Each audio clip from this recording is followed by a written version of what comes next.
నేను ఎవరో మీకు తెలుసా? తెలియదు. ఎందుకంటే నేనే సినిమా యాక్టర్నో, లేక రాజకీయ నాయకుడినో, లేదా పిల్లల్లో కాదు. మీ అందరిలాగా కామన్ మ్యాన్ని. రోజు మనం టీవీలో చూస్తున్నాం ఎన్నో దారుణాలు, ఎన్నో అవాంఛనీయ ఘటనలు. చూసినప్పుడల్లా ప్రతి ఒక్కరిలోనూ ఒక చిన్న ఆవేదన, ఒక చిన్న తపన, అరే మనం ఏం చేయలేకపోతున్నామే, మన దేశం పరిస్థితి ఏంటి, ఏమైపోతుంది అని. కానీ ఏమవుతుంది, మళ్ళీ రోజు రోజు మన పనిలో పడిపోతున్నాం. మన పనిలో పడిపోయి ఆ సంఘటనలు మర్చిపోతున్నాం. రోజు ఇలాంటివి రిపీట్ అవుతూనే ఉంటుంది. దీనివల్ల మనకి ఏమవుతుంది, మెల్లగా దేశం మీద నమ్మకం పోతుంది. యువతకి అయితే ఎప్పుడైతే దేశం నుంచి వెళ్ళిపోదాం అనే దూరంలో తయారవుతున్నారు. మనం ఏ సెక్టర్ తీసుకున్నా సరే, పవర్ కానివ్వండి, లేకపోతే ఇరిగేషన్ కానివ్వండి, హెల్త్ కానివ్వండి, ఎడ్యుకేషన్ కానివ్వండి, రోడ్స్ కానివ్వండి, ఇన్ఫ్రాస్ట్రక్చర్ కానివ్వండి, రోజు రోజుకి దిగజారిపోతున్నాయి. ఇది లేటెస్ట్గా మొన్న వచ్చిన బ్యాంక్ రిజల్ట్స్ చూస్తే ప్రతి బ్యాంక్, ప్రైవేట్ సెక్టర్ అవనివ్వండి, పబ్లిక్ సెక్టర్ అవనివ్వండి, అన్ని బ్యాంక్స్లో కూడా NPS, non performing assets percentage పెరుగుతుంది. ఎందుకు?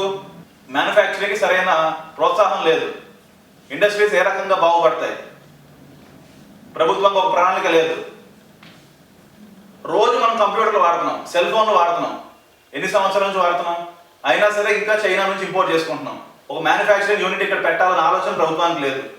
ఓ పక్క మన హోమ్ మినిస్టర్ ఏమో గోల్డ్ కొంట మానండి అని చెప్తున్నాడు, కానీ తన తరఫు నుంచి ఏం చేయాలో చెప్పట్లేదు.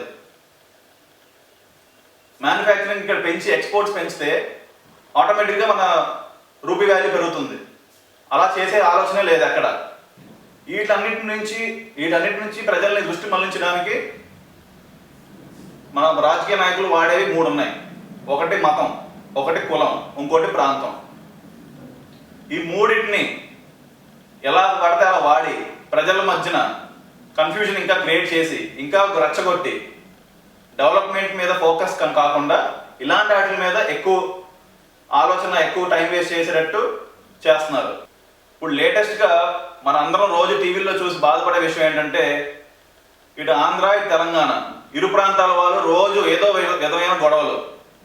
ఇక్కడ తెలంగాణ అనౌన్స్ చేస్తే ఆంధ్రాలో గొడవలు, సమైక్య ఆంధ్ర అంటే తెలంగాణలో గొడవలు. గత 10 ఏళ్ళుగా ఇదే జరుగుతుంది. రోజు ఏదో గొడవలు. హైదరాబాద్ ఒకప్పుడు ఇన్వెస్ట్మెంట్కి డెస్టినేషన్, డ్రీమ్ డెస్టినేషన్. ప్రతి ఒక్కరు హైదరాబాద్లో ఇన్వెస్ట్ చేయాలి అనే ఆలోచనలు ఉండేవాళ్ళు. ఇప్పుడు ఏంటి పరిస్థితి? 2012లో ఇంజనీరింగ్ పాస్ అయిన పిల్లలకే జాబులు లేవు. 2013 పరిస్థితి ఏంటి? రేపు రాబోయే రోజుల్లో 2014, 2015 పాస్ అయ్యే వాళ్ళ పరిస్థితి ఏంటి? వాళ్ళ జాబులు ఎక్కడి నుంచి వస్తాయి? ఊరికే 1,00,000 జాబులు ఇస్తాం, 2 లక్షల జాబులు ఇస్తాం, అందరూ హామీలు ఇస్తున్నారు. ఎలా వస్తాయి? కేంద్ర ప్రభుత్వం కూడా ఈ విభజన అనే దాన్ని వాళ్ళ రాజకీయ ప్రయోజనం కోసం వాడుకుందాం అనే ట్రై చేస్తున్నారు. కానీ దీనికి ఒక పర్మనెంట్ సొల్యూషన్, ఒక సైంటిఫిక్ మెథడ్ ద్వారా ఒక పర్మనెంట్ సొల్యూషన్ తీసుకొచ్చి, ఒక పర్మనెంట్ సొల్యూషన్ వచ్చాక ఇంకెవరి మధ్యన గొడవలు ఏం లేకుండా చేయడానికి ఆలోచన లేదు. 2009 డిసెంబర్లో అనౌన్స్ చేశారు తెలంగాణ అని. ఎందుకు? అప్పుడు జగన్ పాపులారిటీ పెరుగుతుంది, ఎలా ఆపాలని చెప్పి ఇది ఒక అస్త్రం వదిలేరు. మళ్ళీ సీమాంధ్రలో గొడవలు అయినాక మళ్ళీ యాక్ట్ తీసుకున్నారు, కమిటీ వేశారు. కమిటీ వేసి 4 సంవత్సరాలు అవుతుంది. సడన్గా మళ్ళీ మొన్న తెలుగుదేశం పార్టీ పాదయాత్ర చేసి ఉత్తరాఖండ్లో కొద్దిగా పరామర్శ చేసి ఎన్ని వచ్చాక పాపులారిటీ పెరిగిందని ఈ రకంగా మళ్ళీ కాంగ్రెస్ ఇమేజ్ పెంచుకోవడానికి మళ్ళీ డివిజన్ మంత్రం వదిలేరు. ఒక పక్కన తెలంగాణ అంటారు, మళ్ళీ 2 రోజులు లేక రాయల్ తెలంగాణ అంటారు, కొన్ని రోజులు లేక మళ్ళీ క్యాపిటల్, కామన్ క్యాపిటల్ అంటారు. అసలు వాట్ బేసిస్ ఆ డివిజన్ అనేది ఎలా అవుతుంది? What is the scientific basis for this? ఈ అన్రెస్ట్ వల్ల ఇక్కడ తెలంగాణ 10 ఏళ్ళు గొడవ చేశారు కాబట్టి ఇస్తున్నారు. కాబట్టి ఆల్రెడీ మనకి బోడో ల్యాండ్ మొదలైంది, గోర్ఖా ల్యాండ్ మొదలైంది, బుందేల్ఖండ్ మొదలైంది. ఇలా దేశంలో పలు చోట్ల మళ్ళీ మాకు సెపరేట్ స్టేట్ కావాలని గొడవలు మొదలవుతున్నాయి. ఒక్క వీళ్ళ రాజకీయ లబ్ధి కోసం దేశాన్ని మొత్తం నాశనం చేయడం కూడా అసలు ఏం వెనకాడట్లేదు. అయినా మనం ఏం చేస్తున్నాం? ఫేస్బుక్లో, ట్విట్టర్లో లైక్లు కొడుతున్నాం, షేర్లు కొడుతున్నాం, కామెంట్ కొడుతున్నాం, సరిపోతున్నాం. ఇంతేనా మనం చేయగలిగింది? మన దేశాన్ని మనం కాపాడుకోలేమా? మన ప్రజాప్రతినిధులను నిలదీయలేమా?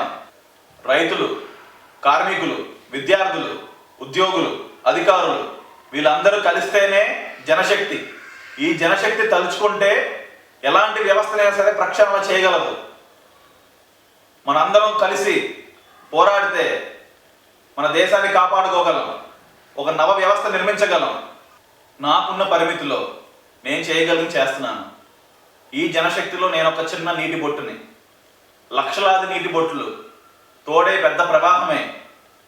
కలిసి ముందుకెళ్తే ఎలాంటి వ్యవస్థనైనా సరే ప్రక్షాళన చేయగలదు. యువకులు, మేధావులు అందరూ కలిసి రండి. మీ ఐడియాస్, సజెషన్స్, గైడెన్స్, డైరెక్షన్ అన్నీ కావాలి.